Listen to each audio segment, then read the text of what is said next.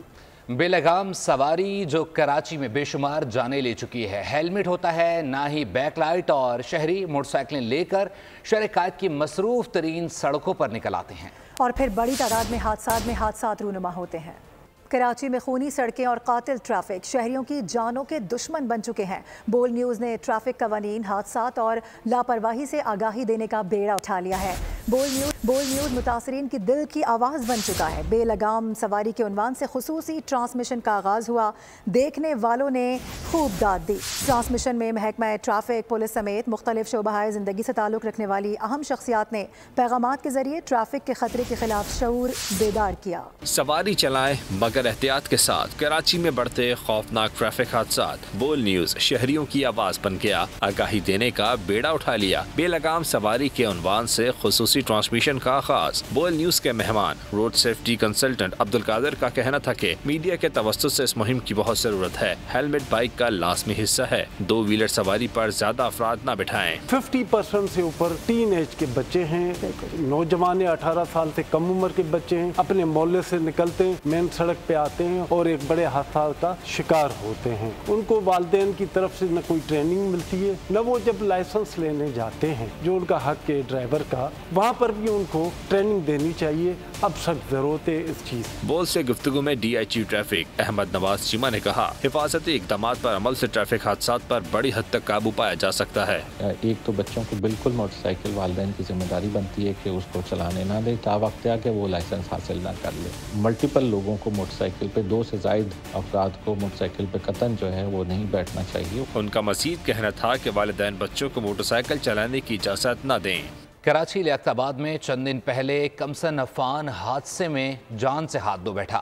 بچہ ٹرک کے ٹائر تلے دب کر جاں بحق ہوا. واقعہ کیسے پیش آیا, کب ہوا؟ بچے کے والدہ نے ساری کہانی بول کو سنا دی. انہوں نے بتایا کہ بچہ اپنے تایا کے ساتھ جا رہا تھا, حادثہ ہوا اور عفان ٹائر تلے دب گیا, جسے میں نے خود نکالا, کسی نے مدد نہیں کی. خرم گلزار کو والدین نے کیا بتایا آپ کو دکھاتے ہیں.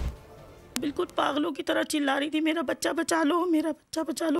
سب کی آنکھوں کے سامنے, ہمارے چھوٹے چھوٹے بچوں کی آنکھوں کے سامنے یہ واقعہ ہوا ہے. آنکھ بند کرتے ہوئے ڈر لگتا ہے, سوتے ہوئے ڈر لگتا ہے. روڈ پہ نکلتی ہوں بہن کی طبیعت پوچھنے, اس سے ڈر لگتا ہے. اسے ابھی تک اطلاع ہم نے نہیں دی ہے کہ عفان چلا گیا اس کے سامنے. وہ روز پوچھتی ہے عفان کیسا ہے, عفان کیسا ہے. ہم کہتے ہیں آئی سی یو میں اس کا اتنا پیر کٹ چکا ہے, مینٹلی اسٹریس اور ٹراما میں ویسے ہی ہے. عفان مما میں آپ کے لیے گھر لوں گا, میں بڑا یوٹیوبر بنوں گا, آپ کے لیے گاڑی کھڑی کروں گا. اب میری ساری امیدیں, میرا سب کچھ پانی میں چلا گیا. ان کا کچھ نہیں چاہتا, یہ آج پیسے دیں گے, بیل کروائیں گے, چھوٹ جائیں گے. ویل ڈن بول نیوز. آگاہی مہم پر سیلیبریٹیز کا بھی بول کو خراج تحسین. بشرا انصاری نے کہا کہ موٹر سائیکل موت کی سواری بن چکی ہے, لوگوں میں ٹریفک سینس ہونا بہت ضروری ہے. گلوکار ارشد محمود نے کہا کہ بول نے بہت اچھی مہم شروع کی ہے, یہ کارآمد ثابت ہوگی. نے یہ ایک بہت اچھی مہم شروع کی ٹریفک قانون کی آگاہی کے لیے, اور جس میں آپ کی اپنی زندگی, آپ کے بچوں کی زندگی, آپ کے ارد گرد کے لوگوں کی زندگی خطرے سے باہر نکالنے کی کوشش ہے.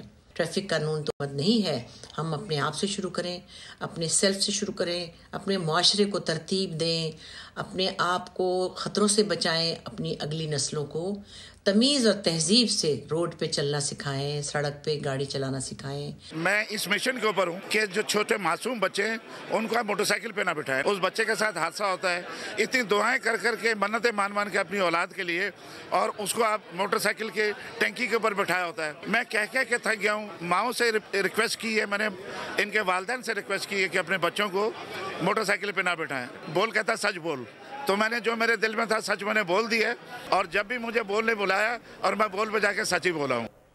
کراچی کی سڑکیں موت کے کنویں بننے لگی ہیں. سال بھر کے دوران 771 جانیں لے گئی. بچے, بوڑھے, مرد, خواتین, کوئی محفوظ نہیں. ٹریفک حادثات میں اموات کی شرح تشویشناک حد تک بڑھ چکی ہے. کب کہاں ٹرک چڑھ دوڑے, ڈمپر روند ڈالے یا کار کچل دے, کوئی بھروسہ نہیں. کراچی میں سفر پرخطر ہو گیا. ٹریفک حادثات سے اموات میں آئے روز اضافہ ہو رہا ہے. جنوری میں 94 افراد جاں بحق اور 734 زخمی ہوئے. فروری میں حادثات 55 جانیں لے گئے, 709 زخمی ہوئے. مارچ میں حادثات سے اموات کی تعداد 39 رہی, جبکہ 525 زخمی ہوئے. اپریل میں 64 جانیں گئیں, 470 افراد زخمی ہوئے. مئی میں 51 افراد مارے گئے, 464 زخمی ہوئے. جون میں 75 افراد نے جان سے ہاتھ دھوئے, 645 زخمی ہوئے. جولائی میں 40 افراد جاں بحق اور 630 زخمی ہوئے. اگست میں جاں بحق افراد کی تعداد 45 رہی اور 516 زخمی ہوئے. ستمبر میں 71 افراد جاں بحق اور 781 زخمی ہوئے. اکتوبر میں 66 جانیں گئیں, 980 افراد زخمی ہوئے. نومبر میں 90 زندگیوں کا خاتمہ ہوا, 987 زخمی ہوئے. دسمبر کے 22 روز میں 81 افراد نے جان کی بازی ہاری اور 700 زخمی ہوئے. حادثات میں 601 مرد, 88 خواتین, 61 بچے اور 21 بچیاں جاں بحق ہوئیں. سبسکرائب کریں اور بیل دبائیں تاکہ کوئی خبر رہ نہ جائے.